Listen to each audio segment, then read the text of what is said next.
So we are here to brief you about the placements. When you want to be a part of top 5 college, you need to write a DCET exam. You heard of DCET? Yeah. To attend or to be part of the MNC, you need to write the entrance exams.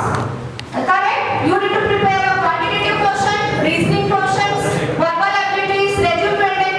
These all are very important. ಸುಮ್ಮನೆ ಒಂದು ಗಂಭೀರ ಹೋಗ್ಬಿಟ್ಟು job ಕೊಡೋದು ಯಾರು ಕೊಡಲ್ಲಪ್ಪ. ತುಂಬಾ ದೊಡ್ಡ ಕಂಪನೀಸ್ಗೆ interview ಕೊಡ್ತೀರಾ, MNCs, IT ಕಂಪನೀಸ್ಗೆಲ್ಲ ನೀವು ಇಂಟರ್ವ್ಯೂ ಕೊಡ್ತೀರಾ. ಅಲ್ಲಿ ನಿಮಗೆ ಇಂಟರ್ವ್ಯೂ ಮಾಡಿದಾಗ ನಿಮ್ ಜಸ್ಟ್ ನಿಮ್ಮ ಬಗ್ಗೆ ಹೇಳ್ತಾರೆ ಅಂತ ಅನ್ಕೊಂಡಿದ್ದೀರಾ.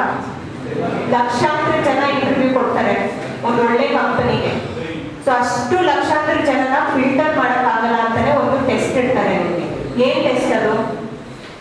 ಆಪ್ಟಿಟ್ಯೂಡ್, ರೀಸನಿಂಗ್, ವರ್ಬಲ್ ಅಂತ ಒಂದು ಟೆಸ್ಟ್ ಇಡ್ತಾರೆ. ಅದರಲ್ಲಿ ನೀವು ಕ್ಲಿಯರ್ ಆದ್ರೆ ಮತ್ತೆ ನಿನ್ನ ಫಿಲ್ಟರ್ ಮಾಡ್ತಾರೆ. ಯಾವುದಕ್ಕೆ?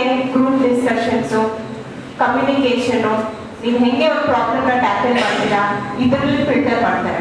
ಮತ್ತೆ ಇನ್ನೊಂದ್ರಲ್ಲಿ ಫಿಲ್ಟರ್ ಮಾಡ್ತಾರೆ. ಸೊ ಅದನ್ನೆಲ್ಲ ಫಿಲ್ಟರ್ ಆಗಿ ಬಂದ್ಮೇಲೆ ನಿಮ್ನ ಸೆಲೆಕ್ಟ್ ಮಾಡ್ತಾರೆ ಒಂದು ಕಂಪನಿನಲ್ಲಿ. ಸೊ ವರ್ಬಲ್ ಕಮ್ಯುನಿಕೇಶನ್ ಏನಂತ ತಿಳ್ಕೊಳ್ಳೋದು ಮುಂಚೆ ಕಮ್ಯುನಿಕೇಶನ್ ಏನಂತ ಅರ್ಥ ಮಾಡ್ಕೊಳ್ಳೋಣ. What is communication?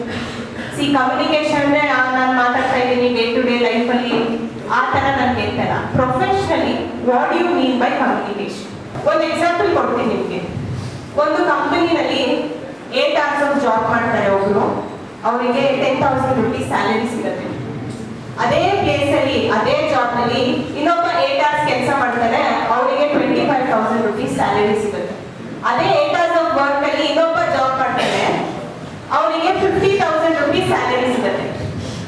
Same number of hours, same company, same job, salary ಮಾತ್ರ ಬೇರೆ ಬೇರೆ. ಯಾಕೆ ಹಿಂಗಾಗುತ್ತೆ?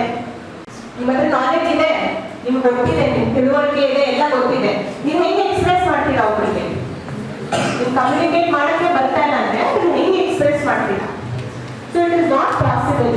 ಎಲ್ಲೇ ಹೋಗಿ ಲೈಫಲ್ಲಿ ನೀವು ಕಂಪನಿಗೆ ಸೇರ್ತೀರಾ, ಇಲ್ಲ ಜಾಬ್ಗೆ ಸೇರ್ತೀರಾ, ಹೋಗಿ ಎಕ್ಸಾಮ್ ಬರೀತೀರಾ, ಇಲ್ಲ ಏನ್ ಮಾಡ್ತೀರಾ, communication is important. Mental means ನೀವು ಎಷ್ಟು ಮಟ್ಟಿಗೆ ಥಿಂಕ್ ಮಾಡ್ತೀರಾ, that is a problem, right? C, any problem ತಗೊಂಡಾಗ ನಾವು ಆಪ್ಟಿಟ್ಯೂಡ್ ಇದ್ರೆ ಟೋಟಲ್ ನಾವು 10 to 15 ಚಾಪ್ಟರ್ಸ್.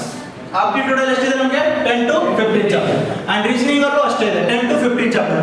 ನೀವು ಯಾವುದೇ ಕಾಂಪಿಟೇಟಿವ್ ಎಕ್ಸಾಮ್ ಹೋಗಿ, ಇಲ್ಲ ನಿಮ್ದು ಯಾವುದೇ ಪ್ಲೇಸ್ಮೆಂಟ್ ಟ್ರೈನಿಂಗ್ ಹೋಗಿ, ಕಂಪಲ್ಸರಿ 3 ಸಬ್ಜೆಕ್ಟ್ ಬೇಕೇ ಬೇಕು ನಿಮಗೆ.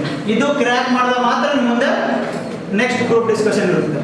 ಓಕೆ, ಅದರ ಒಂದು ಚಾಪ್ಟರ್ ಇದೆ ನಮ್ಗೆ ಏನಿದೆ? Problems on ages. ಏಜಸ್ ಅಂದ್ರೆ ಹೇಳಿ ಫಸ್ಟ್. ನೀವು ಏಜಸ್ ಹೆಂಗೆ ಕ್ಯಾಲ್ಕುಲೇಟ್ ಮಾಡ್ತೀರಾ? ಯಾರ್ದೇ ಏಜ್ ಆದ್ರೆ ಹೆಂಗೆ ಕ್ಯಾಲ್ಕುಲೇಟ್ ಮಾಡ್ತೀರಾ? ಇವಾಗ ನೀವು ಪ್ರೆಸೆಂಟ್ ಏಜ್ ಕ್ಯಾಲ್ಕುಲೇಟ್ ಮಾಡ್ತೀರಾ ಫಸ್ಟ್. ನಮ್ಮ ಪ್ರೆಸೆಂಟ್ ಏಜ್ ಎಷ್ಟಿದೆ ಕ್ಯಾಲ್ಕುಲೇಟ್ ಮಾಡ್ತೀರಾ. ಇವಾಗ ನಾನು ಫ್ಯೂಚರ್ ಅಲ್ಲಿ ಹೇಳ್ಬೇಕು, ನಾನು 10 ವರ್ಷ ಆದ್ಮೇಲೆ ಎಷ್ಟು ಏಜ್ ಇದೆ, 20 ವರ್ಷ ಆದ್ಮೇಲೆ ಎಷ್ಟಿದೆ, ಅವಾಗ ಏನ್ ಮಾಡ್ತೀರಾ? ಎಡಿಷನ್ ಮಾಡ್ತೀರಾ, ಸಬ್ಟ್ರಾಕ್ಷನ್ ಮಾಡ್ತೀರಾ? ಎಡಿಷನ್ ಮಾಡ್ತೀರಾ, ರೈಟ್? ಅದೇ ಬಿಫೋರ್ ಹೋದಾಗ ಏನ್ ಮಾಡ್ತೀರಾ?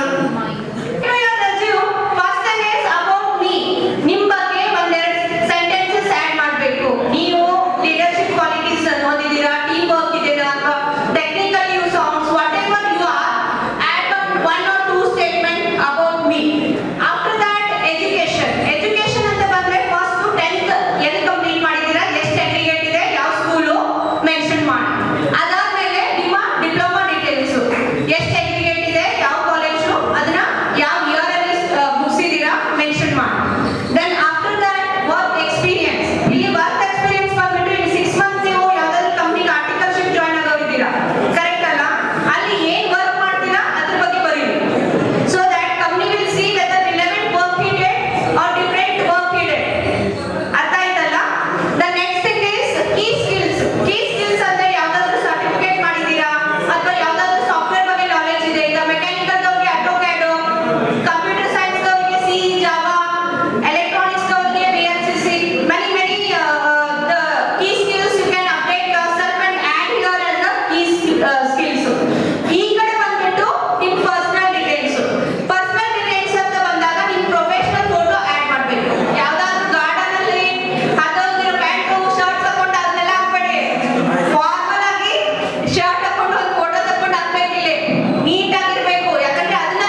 Unlock your potential. Join our coaching program today. Keep learning, keep growing with us at Yalite IIT Coaching Center. Your success is our mission. Subscribe for more information.